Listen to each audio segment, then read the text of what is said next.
여러분, 우리가 사고 파는 상품에는 작은 물건이라 하더라도 매뉴얼이 들어 있습니다.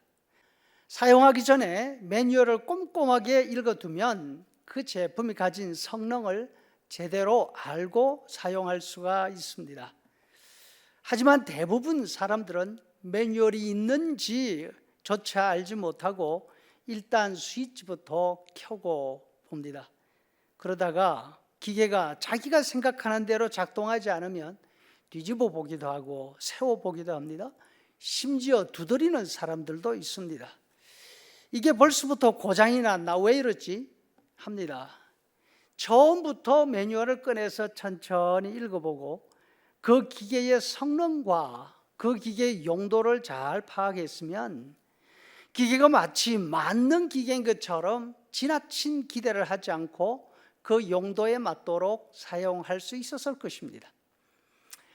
하나님께 예배하는 일에도 매뉴얼이 있고 매뉴얼대로 해야 합니다. 그 지침에 따르지 않으면 하나님이 제사를 받지 않으십니다. 어떤 경우에는 제사하는 사람이 목숨을 잃기도 합니다. 초대 대제사장 아론의 두 아들 나답과 아비후가 그 예입니다. 급한 마음으로 향로에 불을 피우다가 하나님이 지정하신 불을 사용하지 않고 다른 불을 사용했습니다. 향로에서 불이 튀어나와서 다 죽었지 않습니까? 그렇다면 우리는 어떻게 예배해야 합니까? 주일마다 모여서 예배하는데 예배하러 나올 때마다 어떻게 하면 하나님이 기뻐하시는 예배를 오늘도 드릴 수 있을까? 이것이 우리의 최대의 관심사라고 생각을 합니다. 예수님은 우리의 이 궁금증에 관해서 하나님이 받으시는 예배는 영과 진리로 드리는 예배라고 말씀하십니다. 예수님이 예루살렘에서 갈릴리로 가시다가 사마리아 지방 어느 마을에 들르십니다. 동네 우물에서 여인을 한 사람 만나십니다. 인적이 드문 한낮에 물을 기르기 위해서 사람들의 눈을 피해 나온 여인이었습니다. 예수님과 대화 중에 이 여인이 먼저 예배 주제를 꺼냅니다. 예수님은 예배를 받으시는 하나님이 영이시라고 말씀합니다. 하나님이 영이시기 때문에 예루살렘 성전도 아니고 그리심 성전도 아니라 영으로 예배해야 한다 하십니다. 이 말씀은 하나님이 영이시기 때문에 아무 장소에서 예배해도 상관이 없다, 이런 뜻이 아닙니다.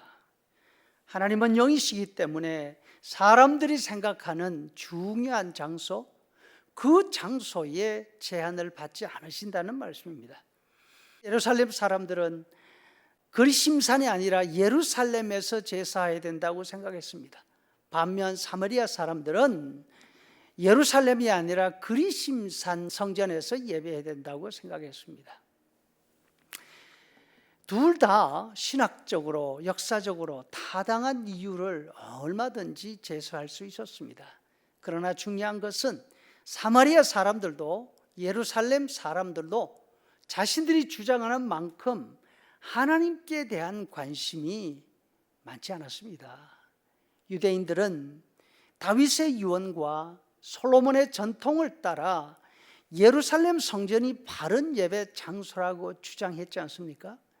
그러나 예수님이 성전에 들어가 보셨을 때 그곳은 하나님께 예배하는 것이 아니라 강도의 소굴의 모습이었습니다. 예수님이 말씀하십니다. 하나님은 영이시므로 영으로 예배해야 한다. 예배를 받으시는 분은 하나님이시기 때문에 하나님께 기준을 맞추어서 하나님께서 받으실 예배를 드려야 한다는 말씀입니다. 사람의 생각, 사람의 전통, 사람의 유익을 떠나서 하나님을 향한 예배를 드리라고. 그리고 진리 안에서 예배하라 하십니다. 무슨 뜻입니까? 이 말씀은 예수님 안에서 예배하라는 말씀입니다. 예수님이 여인에게 말씀하십니다.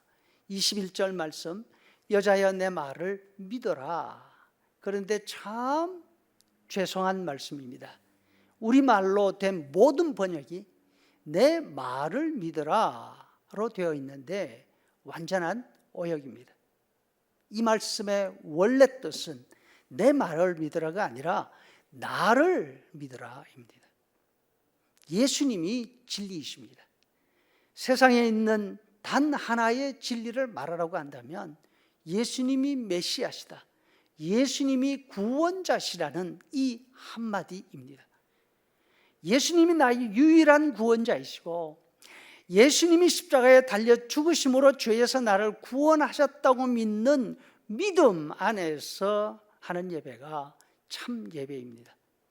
그런데 세상에서 진행되는 많은 예배 가운데 하나님을 향한 영의 예배, 예수님의 구원을 확실하게 선포하며 그 은혜에 감사하는 내용이 담겨 있지 않은 예배가 얼마나 많은지 우리가 잘 생각해 봐야 할 것입니다.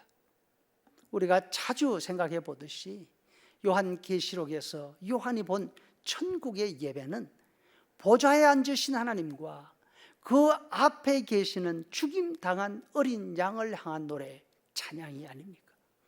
우리 예배에 이 두 가지 요소가 반드시 있어야 합니다. 이 두 가지 요소로 가득 차 있어야 합니다. 성도 여러분, 우리가 매주일 예배할 때 하나님의 보좌와 예수님의 십자가로 우리의 마음이 가득 채워지고 우리의 예배가 가득 채워질 수 있기를 간절히 소원합니다.